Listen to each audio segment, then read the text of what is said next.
Right, welcome everybody to the Stanley Town Council meeting held on 22nd of October at Quaken Houses Village Hall.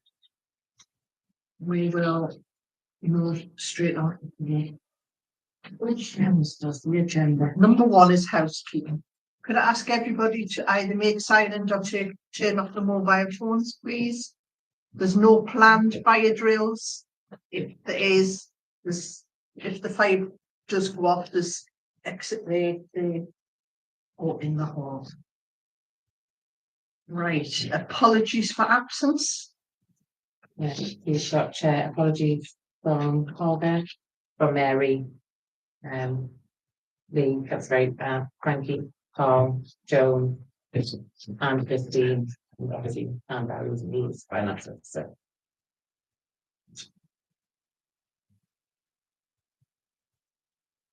Item 3 is declarations of interest.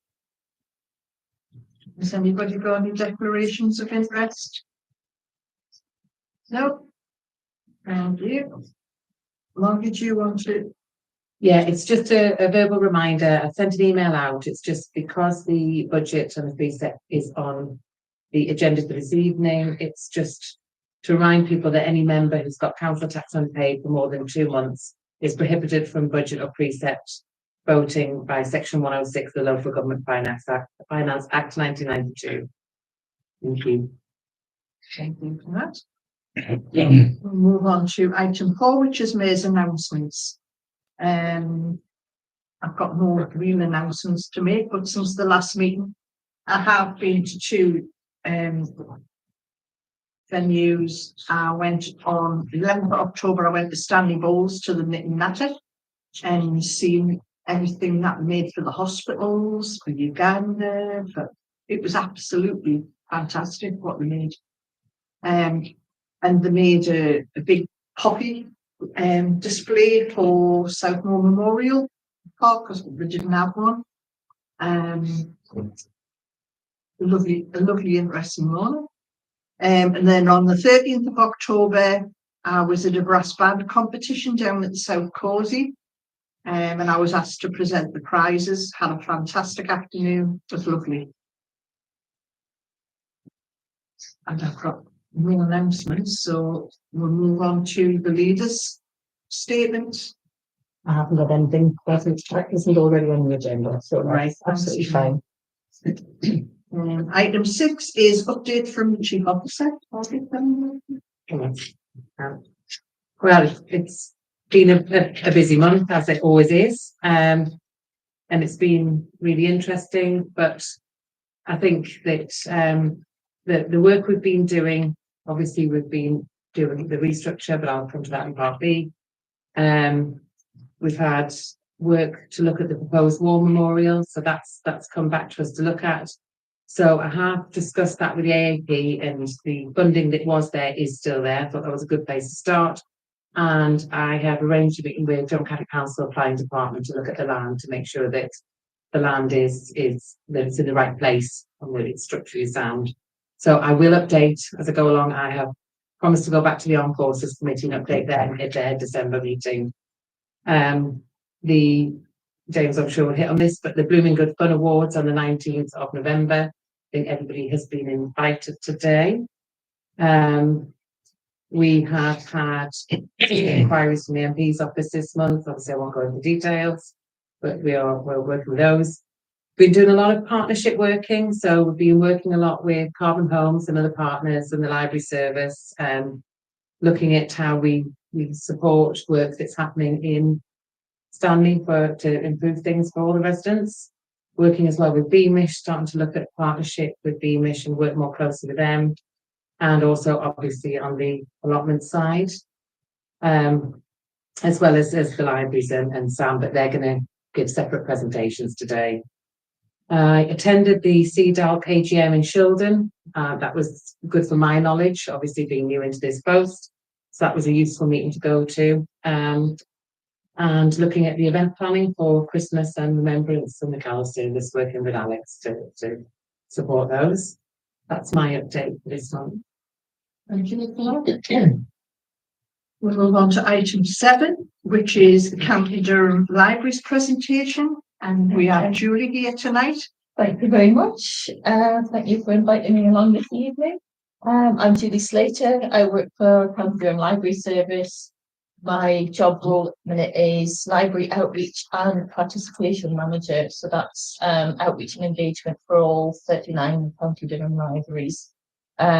But I've been asked to come along this evening to speak particularly about the Know Your Neighbourhood project that's part of my remit, and that affects our libraries in the Stanley area and the Stanley patch. So what the Know Your Neighbourhood project is, we've got, the library service has got funding from Arts Council England via Libraries Connected to help to serve communities in North Durham with high health inequalities and issues of chronic loneliness. So we're trying to link with existing groups and create new groups and make use of our libraries to try to bring people together to reduce chronic loneliness. So with some of the funding, we've appointed 2 part-time temporary library engagement support officers. Sorry, it's a bit of a mouthful. Specifically for the Stanley area. So they've got Stanley Library, Answorth Plain Library, Southmore Library, and then community centres round about. And I can see one of the posters up on the wall for something they're doing, the local history memories of Stanley. So that's good. So our 2 engagement officers, Charlotte and Elizabeth, organise and deliver like book club sessions, workshops inspired by books, other engagement activities that have local history to be a particularly good book to get people into libraries or community settings, talk about the family history, bring photos along, etc. So they promote the wide range of activities we provide in libraries and community spaces, and they try to reach people so that they gain confidence to visit their local library or the community space to access services. And in some instances, they're able to signpost people to volunteering opportunities as well. So they've been developing links with various partners such as Quaking Houses, St Stephen's Community Centre, Tamfield Community Centre, Age UK, Sunderland and County Durham Royal Society for the Blind, NHS Social Prescribers, Pact House, etc. Really, I've just come along this evening to say if you're aware of any ways in which they can extend their reach, if you've got any connections or if you've got any ideas for how they can develop new partnerships, we'd welcome suggestions so we can pass them on to me. And I will work with the engagement support officers. And also just say we've got funding until May of 2025. So that's fast approaching. And if any members are aware of any funding used to help us to develop or to continue this project past 2025, again, I'd invite you to contact me. Thank you. Julie, would you like to pass out the contact details? Yes, yes, please. Thank you. Thanks for that. Thank you very much. Thank you. You're welcome to stay, or if you want to go. Thank you.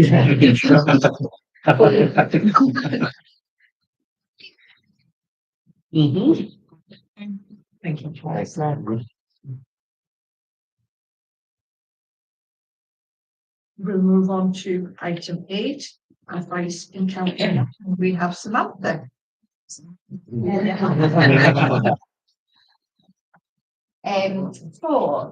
I did a lovely presentation as well, so I am going to make my reading share that would really help getting it the next bit. So I'll kind of talk through it and then as shiny as possible.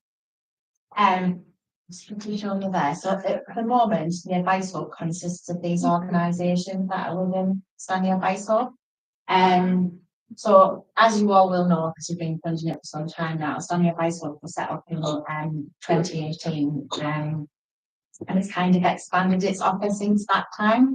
And the objectives of the hub was to ensure that the community got the right advice that deserve, to work more collaboratively, to align that more down to advice. And I think we've really excelled on that. And we are ensuring that the advice officers work and best together. I'm sure you will see well. So we have now got, for anybody who's been there recently, we've got a what, like sandwich boards or something, you know, where the big Yeah, boards yeah. are. So out so people will know exactly who's in what days. So we have got the following providers in there. So we've got Citizens Advice, got the Food Bank, we've now got Age UK County Durham in there. We've got Community Advice County Durham who deliver them the debt service. We've got General Welfare Rights Service in there. We've got Employability Durham as well there in there. So we're helping people with employability issues. They're there every Wednesday. And we've got Home Group as well. We also have Durham camp carers who are not doing a drop-in, but what they're doing is they're actually doing appointments on a kind of appointment basis when someone actually wants that face-to-face advice in their local community. So I usually kind of give you an overview of what we've done since the very beginning to where we are now, but what I've done is I've done it for the last 6 months. So obviously I'll share it. So for the last 6 months, we've had 567 people get face-to-face advice from those providers. Debt managed and written off is £415,232. Total financial gains, which is quite surprising in 6 months, is £495,992.24. So in addition to those 567 clients, we've also issued 505 food bank vouchers. So if you can see that's well over that, it's kind of almost dribbling out people, isn't it? And then 914 beneficiaries, because obviously our children want copies and whatever.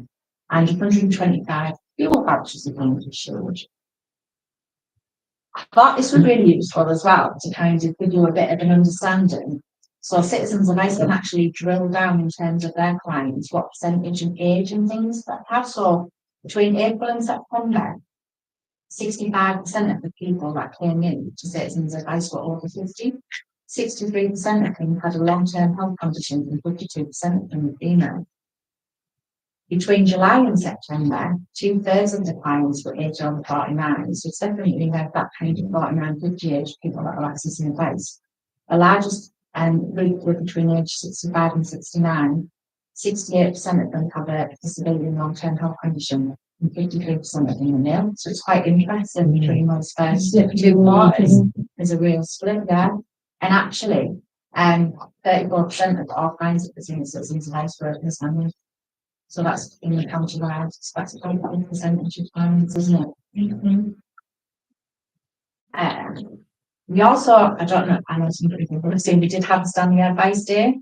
So we had, so you can compare. So we had Durham County Care Support came along, Durham Welfare Rights Service, we had Cisco for minor, Citizens Advice County Durham, Community Advice County Durham, AGK, Alzheimer's Society, Coots, the charity who deals with kind of people who's got ones of things and storms and things. Community mentors, the legal lends and money team to consent for launch our activity in this area. Aspire Learning during Veteran Support, Wellbeing for Life Service, Homewood, Joining the Dots, and Communities Acting Together, who are the people who work in the services and refugees in the area. So there's quite a lot of organisations who come along to support the day to show some residents actually there's a lot of support in the area. And I don't have the whole camp of people who turned up on the day, but we did have quite a bit of football on that day. So it just showed it was obviously advice and support. So some of the main issues that I'm presenting, I'm always at the top, I would say, is cost of living and wage. So I'm going to do the same. There's a real rise in debt, so people are presenting around breathing space, debt relief orders. I do anticipate that's going to even increase even further, particularly as we come into the winter months.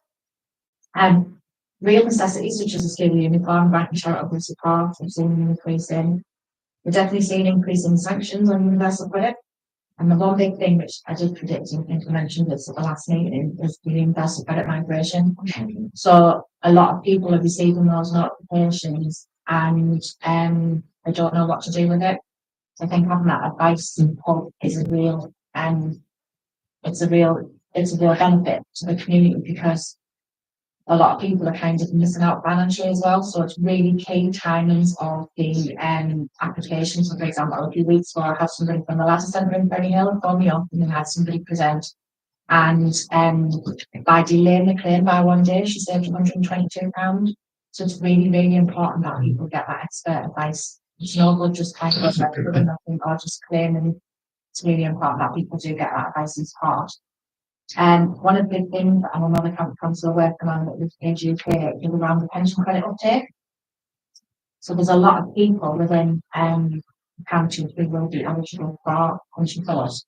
So you probably will have seen, I'm on the you've seen county council leaflet, and Age UK have actually been inundated since that letter's gone out. So we're hoping that people will come into the venue and get that support. It's one of anything else, but there's 43-page, there's 243 questions that need to be completed to fill that pension credit, which is really hard, particularly people with no confidence, no digital skills. So I know that Age UK is really working hard on that at the moment, and we're just, as always, seeing a lot of people trying to maximise their income and trying to change people just really struggling and not got. So again, all those services that are in there, I just can't people to do that. So I've got a couple of case studies. I don't want to sound too boring, so I'll really much. But I always think it's really quite impactful to hear about some real life stories. So these two are from the welfare rights officer, and I know so one case was where a gentleman was appointed to see their welfare rights advisor. He'd actually been a victim of a really vicious assault, which had left him with several difficult injuries. He'd been advised by Stanley police station about the welfare rights team. So she'd made an appointment and was previously working full time before his attack, but was being unable to return to work due to his injuries. She then helped him to claim some ESA, new style ESA, and his statutory sick pay is coming to an end. She completed the application for him. His new style ESA claim went through. He was placed in support group of ESA. The claim was refused, but then they took it to tribunal and challenged that decision. That was successful. So he's been awarded the enhanced daily living rate and standard rate mobility PIP. And this claim is now being backdated to March 23, which is giving them over £10,000 for that. Wow. So it just shows how beneficial it is. And I think it's just nice to hear, isn't it, like real life stories. Yeah. Another one, this is the answer. So a gentleman sought advice around his benefits as he was struggling financially and had no money to live on after his daughter failed. He'd been diagnosed with autism as an adult, and he was placed in the limited capability group when he was staying, really struggling to engage with work-related activities. Job Centre couldn't find anything suitable for him to help to become work ready. He was really stressed all of the time, having engaged with the Job Centre, and it was having a real impact on his mental health. The welfare rights officer assisted him in getting usually reassessed with a leaflet and being awarded a different rate, which would mean that would increase the income, and then he wouldn't have to engage with the Job Centre. And then some people understand what the Job Centre is.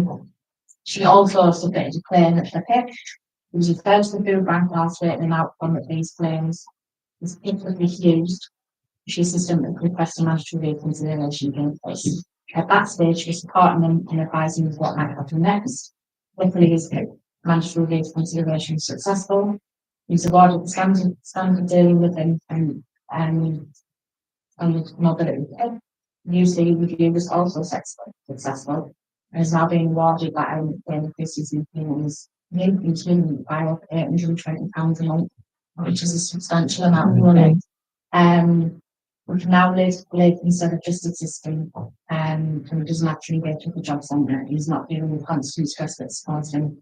He said he would never done any possibility to lose part in welfare rights and I know this girl who's the lady at the venue actually went out and bought him things and stuff because he was in the right state, and he actually for the first time got him apprenticeship and got his hand.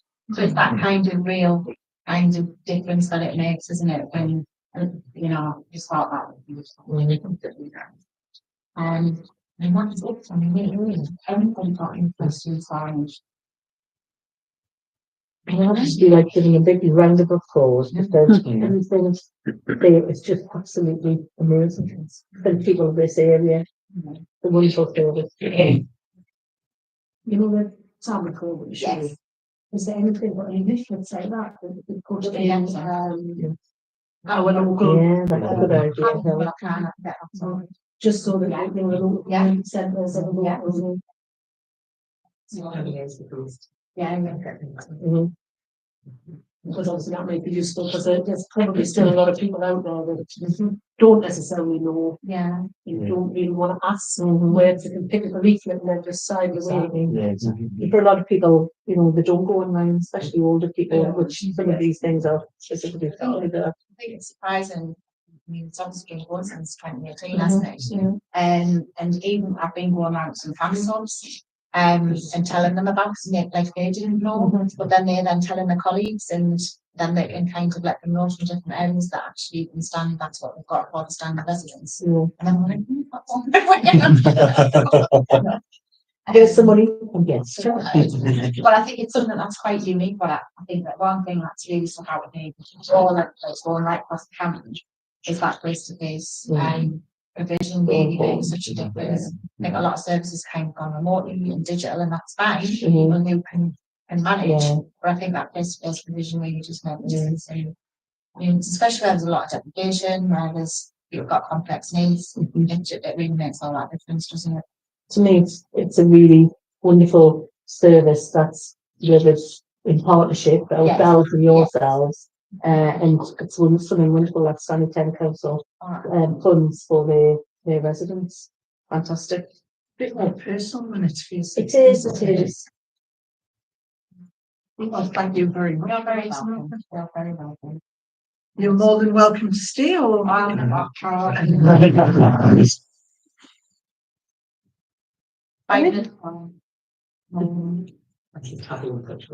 Okay, thank you. You're welcome. Yeah. So that helps us now. See you then. Yeah. Right, item 9. Sorry. Members are being asked to approve 37,500 London for the advice service. I just think it's a wonderful service and it's money well spent. It's getting more and more. More and more needed, yeah. Change more. Everybody agree? Yes. Yeah.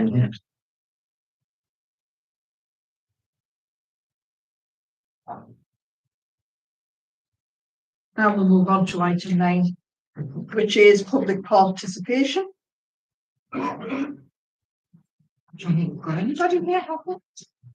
Not less than 100 And we have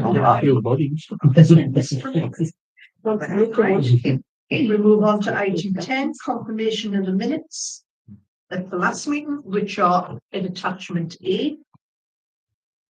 Asked to approve as a true record.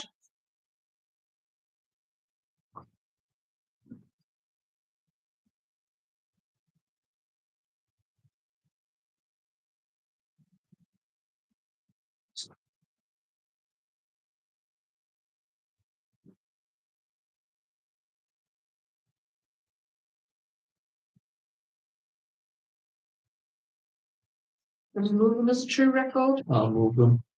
Let's second them. And Alex is on the second one.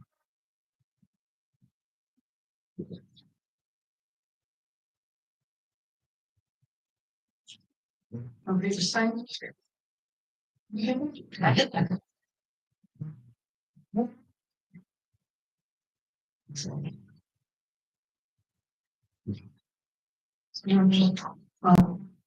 Well, the next one as well.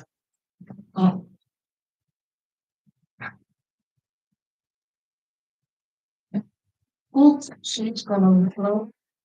And the second part is to approve as a true record and sign minutes of the ordinary meeting for the September meeting.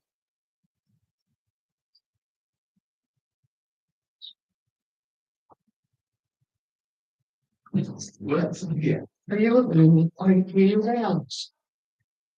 Yeah. Okay. Alex has approved them? Yeah. So the chair, can I just say that I've been marked down as that I was absent, but I did put apologies into Margaret. All right, apologies. I'll get that, I'll make sure that's changed, yeah. Thank you.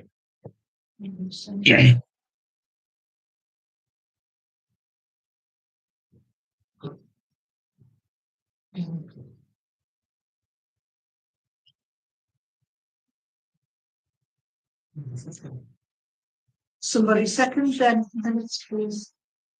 That's what you want, you know. Which one is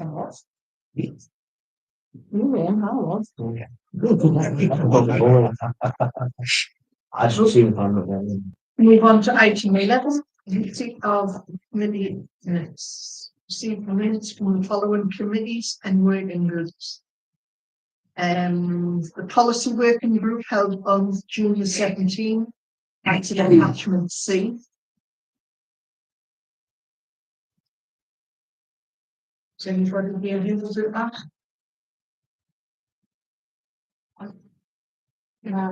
Propose that we accept it. Can they accept? Second. And the next one is the HR interim committee minutes on the 8th of July, attachment D. Normal, use true that or And there's, I'm going to the true record. I'll second that. And that's good. And then there's the allotments committee, which was held on the 8th of October at attachment E. And all those. And I'll second them. I've been lost. just a bit.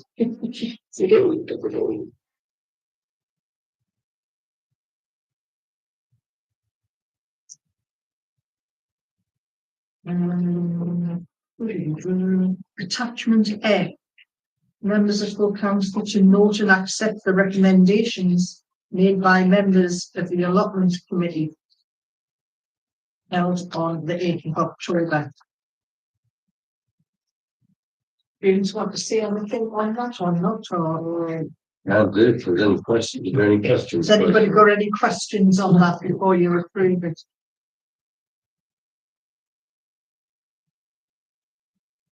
Obviously, there's stuff were attached to times and believable. Enjoyed reading. Went over it. Just to give you a brief outline, there's been a lot of work that's gone in over the last several months on allotments, understanding what the need is, and how much provision we can provide. The report was very much about community focused allotment program on the how we will achieve that. There's some self-explanatory in there.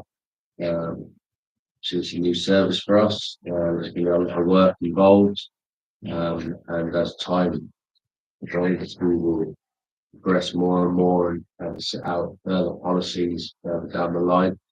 But start with certainly build a good rapport with the allotment holders, good relationships, and support where we can, the capacity that we have. So yeah, that's the proposal. We talked about in depth with the allotments committee. It was actually a really good committee meeting. Some really good discussions. Yeah, that's it. So there's no opinion. So can we note and accept the recommendations? Yeah. Thank you. We'll move on to item 12, counts for payment and back reconciliation. Yeah, so in Anne's absence, it's just a request to consider schedule of payments. It's attachment G.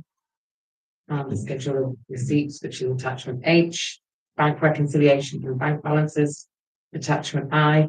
And council is requested to consider the attached information and approve the payment of accounts and note the bank reconciliation for September 2024. Can we take all three together? Yeah. Jeanette? No. Not. Any second? Were you seconding? You seconded, Alex.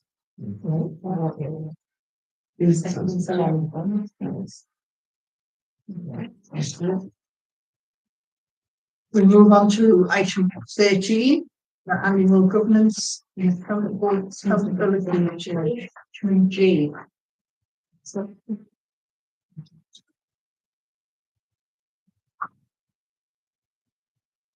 committee is requested to note the annual governance and accountability returns for 2023-24.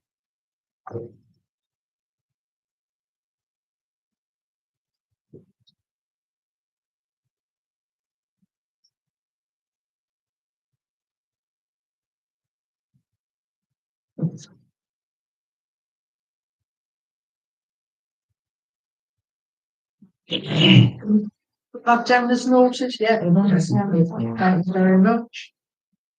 And we'll go on to item 14, the budget. Now, with there being so many apologies in, don't know how people feel. We want to make a decision tonight, or suppose we'll move it to the November till we've got more members here. Because it's an important issue. I think as well, we'll be in Parliament of Finance meeting by then as well. Yeah. For the 12th, and obviously, there'll be a bit more discussion, obviously with the Finance Committee, and I suppose any other council will go to the Finance Committee meeting. So We had another workshop at actually at the November. Anybody want any comments or anything noted in the meantime? I mean, we had our budget workshop, which was a really good meeting. We discussed a number of things that we might potentially do, and I think it gives us a little bit more time to have a think about the actual implications and impact of those decisions, and then have a proper discussion with everyone there, because even at that there was quite a few people who didn't have their opinion first. I just think that's a really good idea, Collins, to bring it to the finance, and then anyone else attend that wants to. Yeah. Right. Mm-hmm. So that's deferred to the right. So nothing else in that. We'll move on to item 15, which is the members' initiative funds. No, thank you. We had the policy working group on the 24th September to look at the members' initiative fund guidelines and to make some slight changes to the paperwork concerning that. So if members are able to approve the recommendations from the policy working committee, it's attachment K, and also to note that any unused funds will be transferred to an earmarked reserve to be used the following year in any ward with unused funding.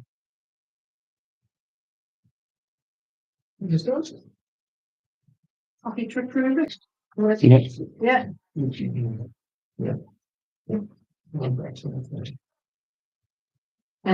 I'll move that would approve the recommendation. Yes.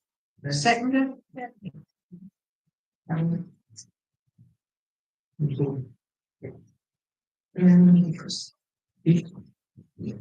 Now we move on to item 16, which is the UK Shared Prosperity Fund. Is that one? Can be. Pretty much what it says on the agenda. Secured funding towards allotment community development officer for 12 months. Actually, that sits in line with what the report says. Noted, approved earlier. State Town Council would need fund 60% of the salary, which we fund staff and support reserve. It's a really important role to the delivery of having a community allotment. And it's really going to, I think, will be beneficial to help different associations understand the need for improving the constitution, rules and regulations, how they can deliver the funding to support their associations. I'm very, obviously, I told you I was spent a bit of time, several months looking at how the allotments are at the minute, and I'm very conscious that at times we like to carry out the obligatory enforcement on allotments. I need someone that will be well away from the enforcement side of things and build trust, so that purely help with the stuff that I believe they are struggling with slightly. So if they're fixed to 17 months, then we don't need to see the agenda. Chair asked me to approve the use of the earmark reserve staff for which and the finance manager has looked at and is why we do it. We're also waiting on a second part of funding from the UKSPF, which alright, so we're definitely getting it, but we feel quite confident we might, as they really were impressed with the way we got to deliver the allotment service. Understood. Thank you very much for that. Members are asked to approve. Sorry, Miss. Can you just for clarity, so we've got funding of 60% of the person's wages for 12 months, but that role is going to be at 17 months. So are we paying the extra 5 months at 100%? It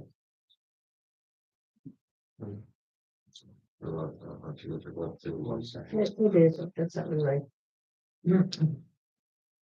With that being budgeted, obviously. Yeah. Yes. It's also been budgeted, it shows it on the back of the report.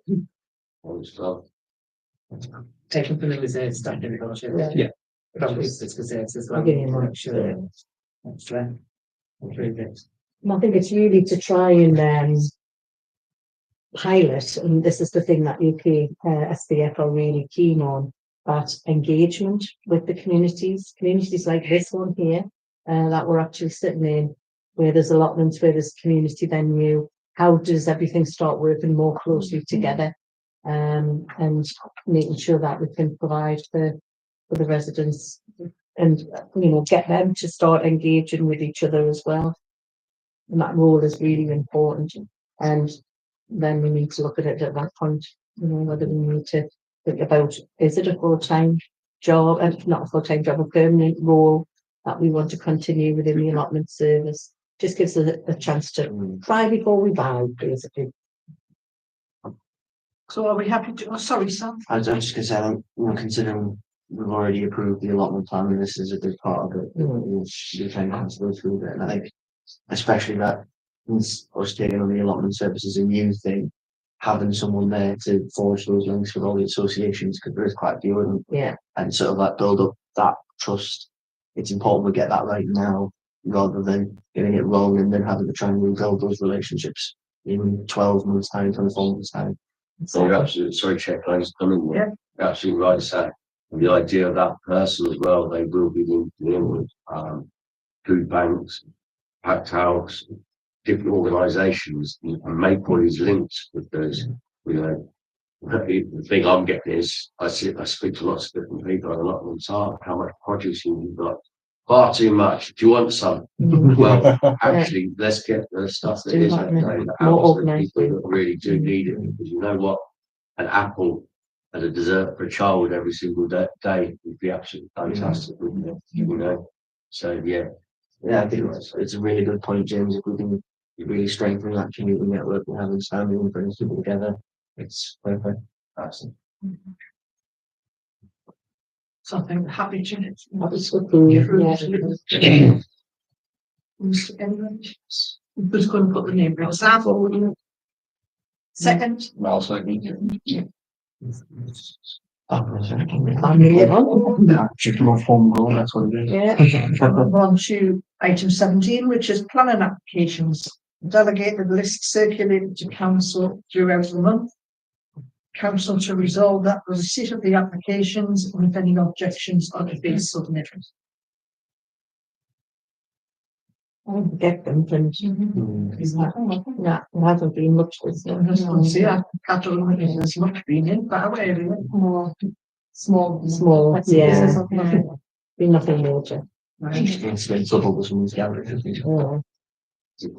We move on to item 18, update from Durham County Council. Well, our council meeting is not until tomorrow. I don't have a crystal ball, so. Work that one well, didn't it? That's back next month, Carol. Problem, we're always slightly ahead, yeah. And then item 19 is date and time Venue of the next meeting, Tuesday, the 26th of November, 2024, 6:30 at the Greenhouse, Anfield Lane. And item 2 is exclusion of press and public.